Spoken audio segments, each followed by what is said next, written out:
Where the hell?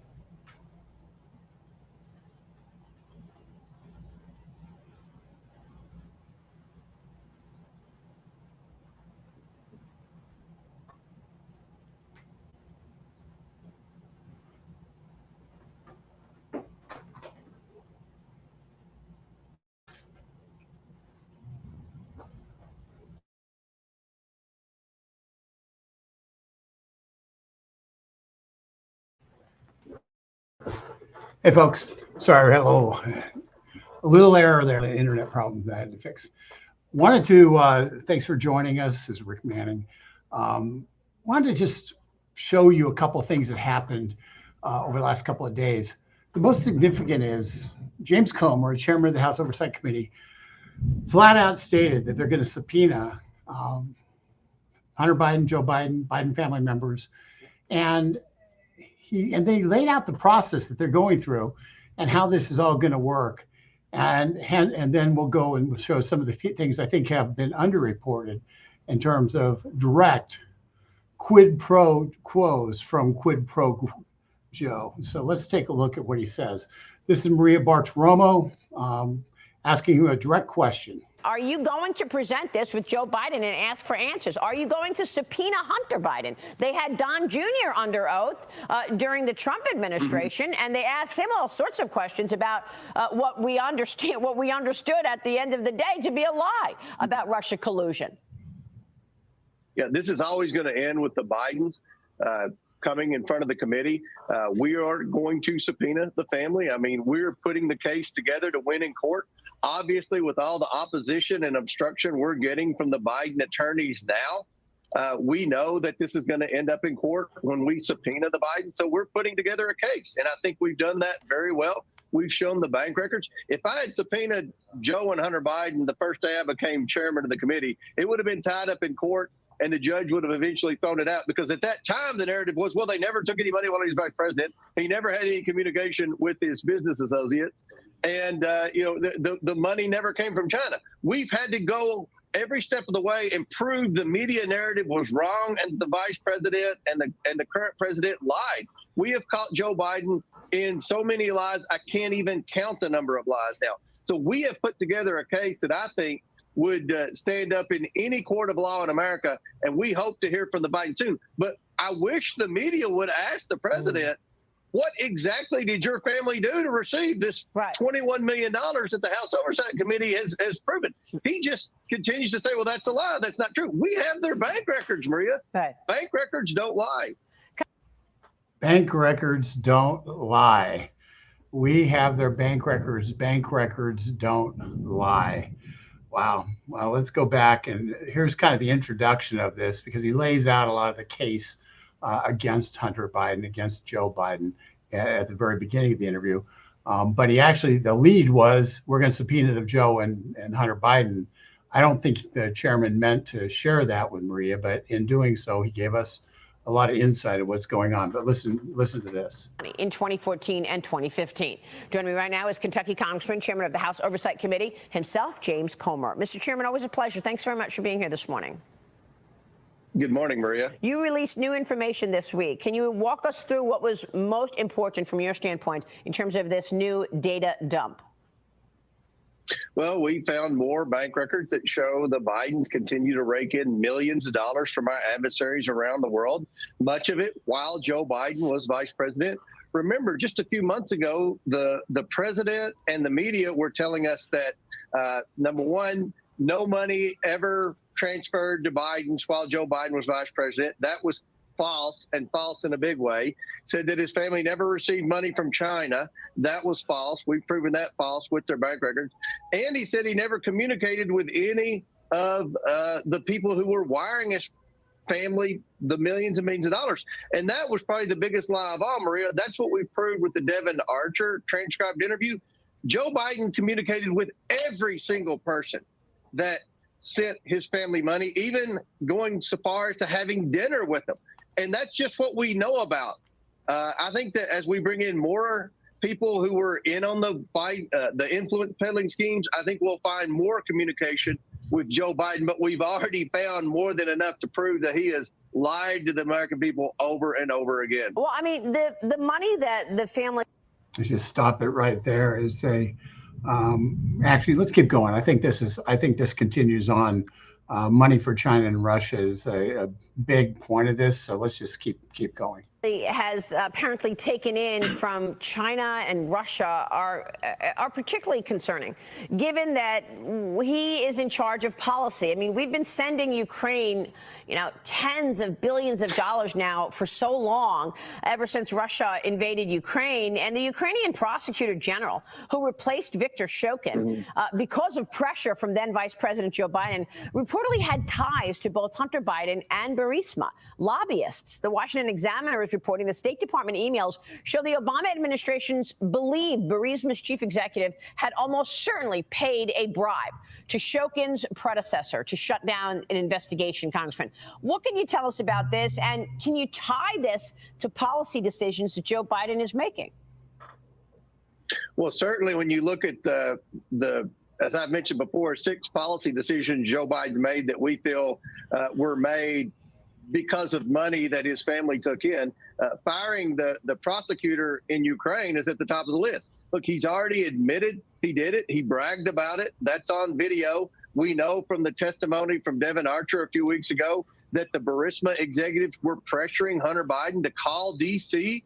to do something about this prosecutor. 4 days later, then Vice President Joe Biden gets on a plane and goes to Ukraine and threatens to hold up foreign aid in exchange for terminating the special prosecutor who was investigating the corrupt energy company that was paying his son millions and millions of dollars. We also know that the FBI had that 1023 form that alleged that Joe Biden took a bribe from that same company. So there's overwhelming evidence that Joe Biden was very involved in that policy decision, because one of the bank records that we disclosed yesterday showed that his son received over $3 million from this Burisma. And remember, Maria, in that Form 1023, the oligarch brags that it would take investigators 10 years to unravel all the different money that he sent the president's son and the president, because they sent it through so many different bank accounts and so many different shell companies. Now, remember, we've already proven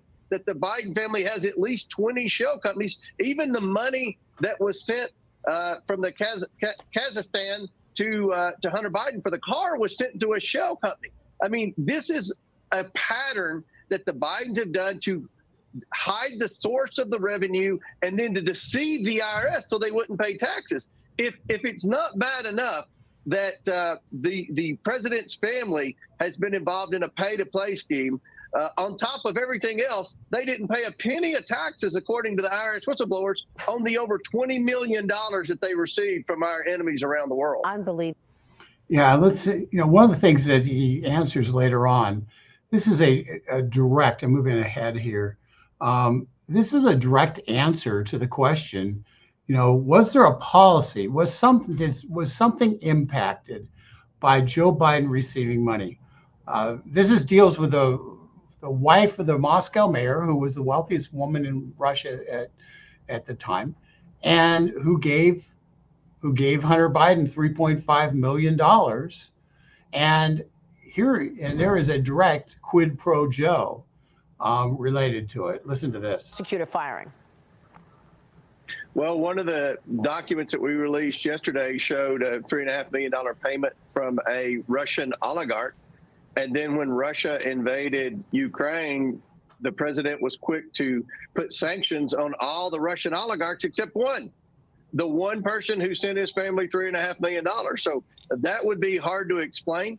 We would like to ask the president why he didn't put the sanctions on the wife of the former mayor of Moscow, who sent his son $3.5 million. Wow. And we cited that bank transfer in our memo yesterday.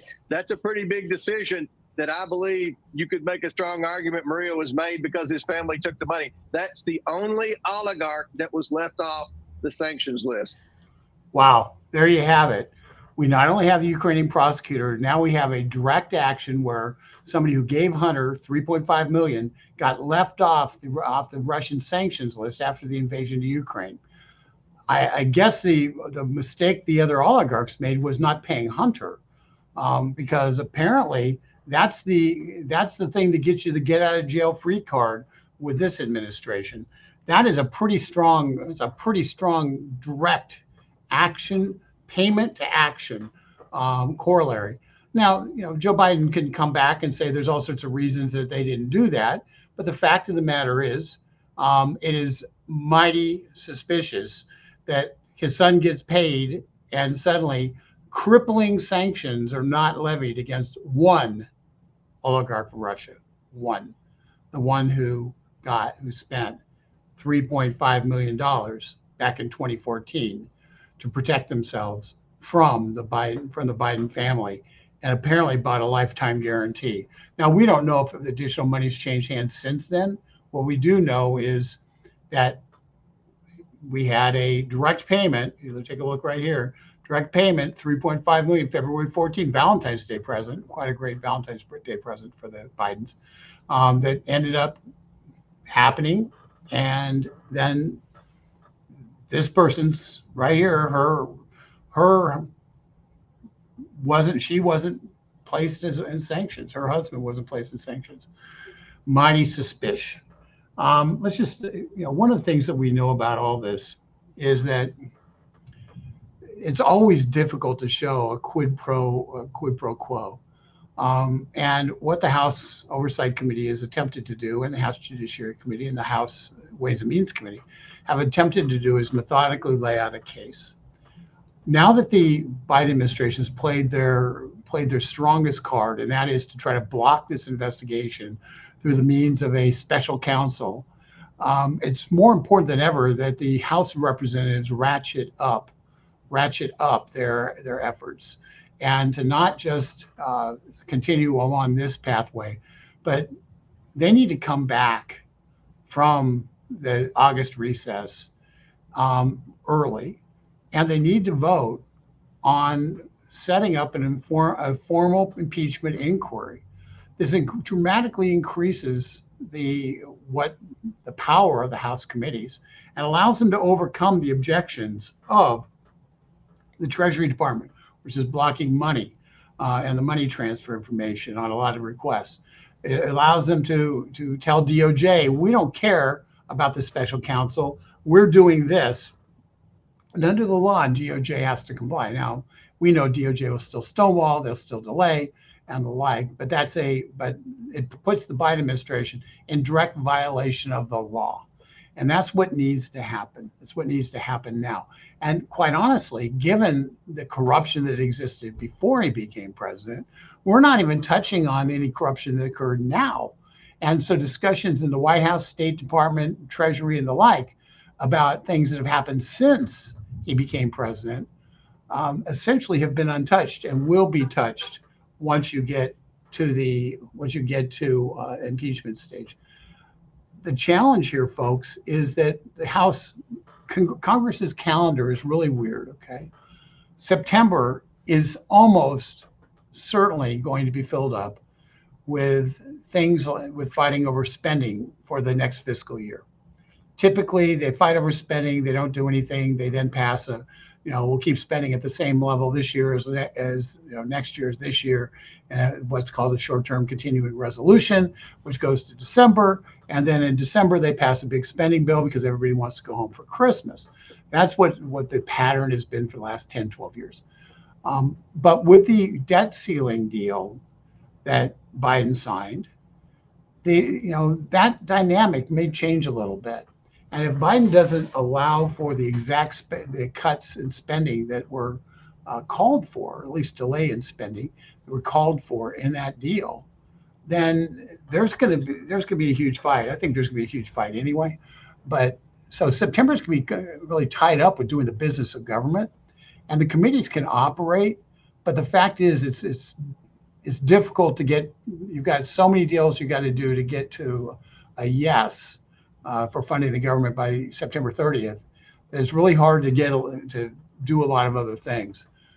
That's why they need to come back from the recess and handle this directly as a standalone, where as a standalone, they're able to present the evidence that exists. The House Oversight Committee, House Judiciary Committee, House Ways and Means Committee are able to present the evidence that they have accumulated to date that justifies the impeachment, opening up an official impeachment inquiry and unleashing the full power of the House of Representatives, investigatory power of the House of Representatives on the Biden administration.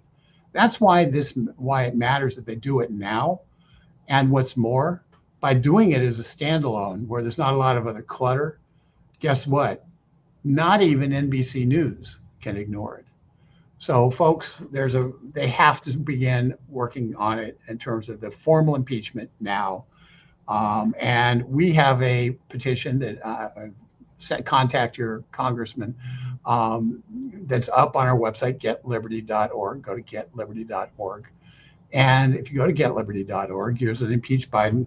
If you haven't already, punch the button and send an email to your member of Congress and to your 2 senators urging them to impeach Biden.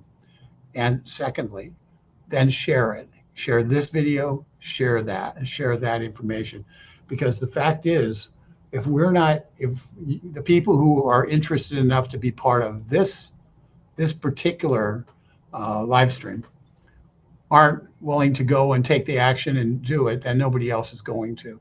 So please go and do that. And lastly, if you like what we're doing, subscribe to Americans for Limited Government. There's a subscription button somewhere on the site, and subscribe. And on Facebook anyway, we do some special benefits stuff that I hope you'll enjoy. Let's take a look at what we have in terms of comments. Let's see.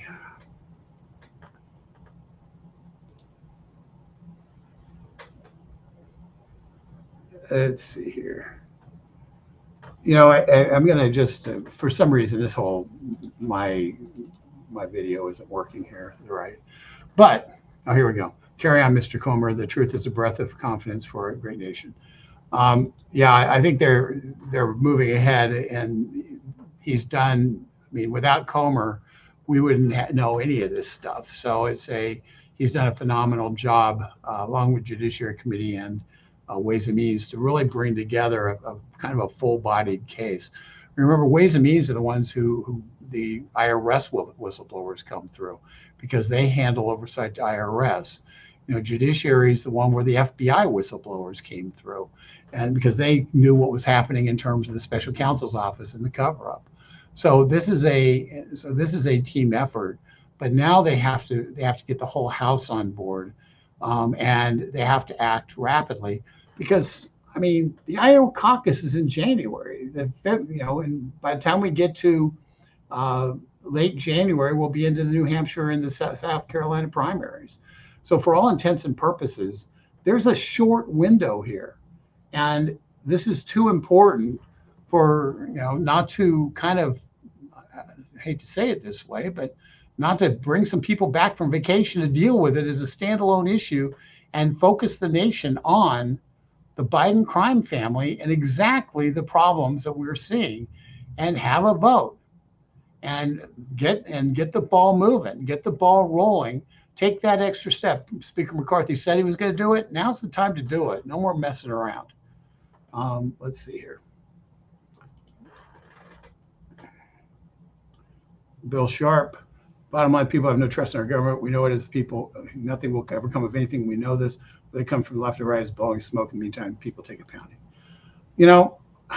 I understand that sentiment, and I feel the frustration. I truly do. And I think that this is partially about restoring faith. The House actually doing the work at which they're doing and exposing corruption, and then being willing to put it in front of the Senate.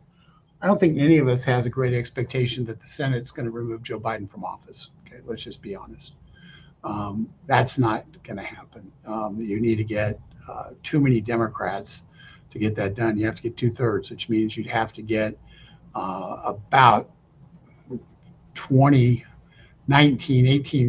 Democrats and 3 independents to get to where you're actually going to throw Joe Biden out of office and convict him.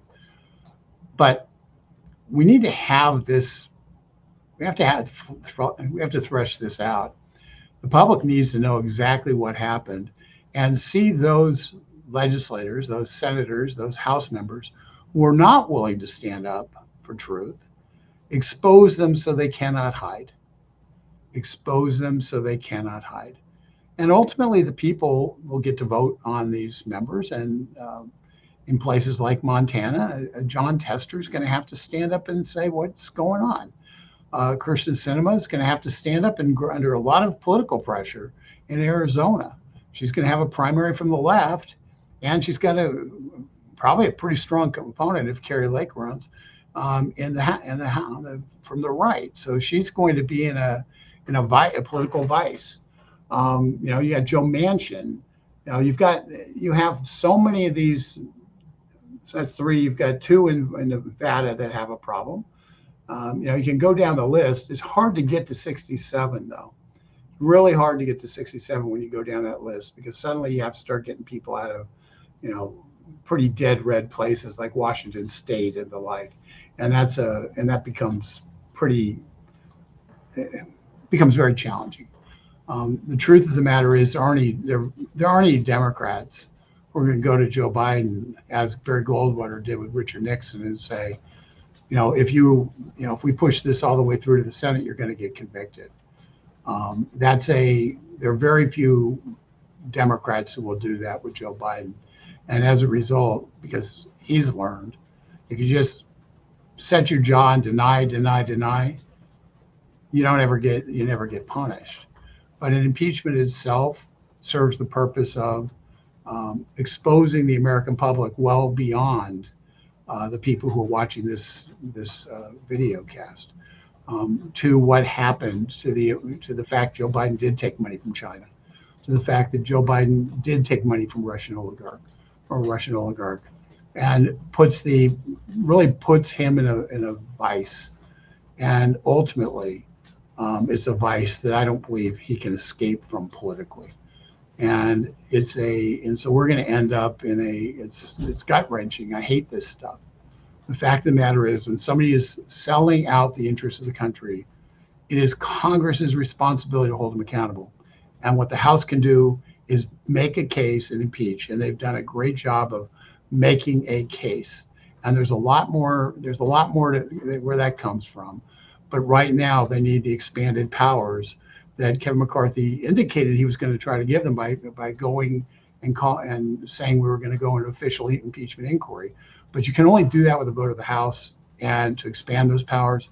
In that way, all the tools that the left used, that Nancy Pelosi used against Donald Trump during the multiple impeachments, all those tools will then be at Comer and Jordan's. They'll have those tools in their pocket and be able to use them to open up the Biden corruption scheme like a can opener and make it so nobody in America will be able to excuse it. That's where we've got to be. That's where we're going. And with that, I would encourage you guys to share this. I would encourage you to please go and go to getliberty.org and hit the impeach button and fill that out and share it with your friends. You have a role to play in this.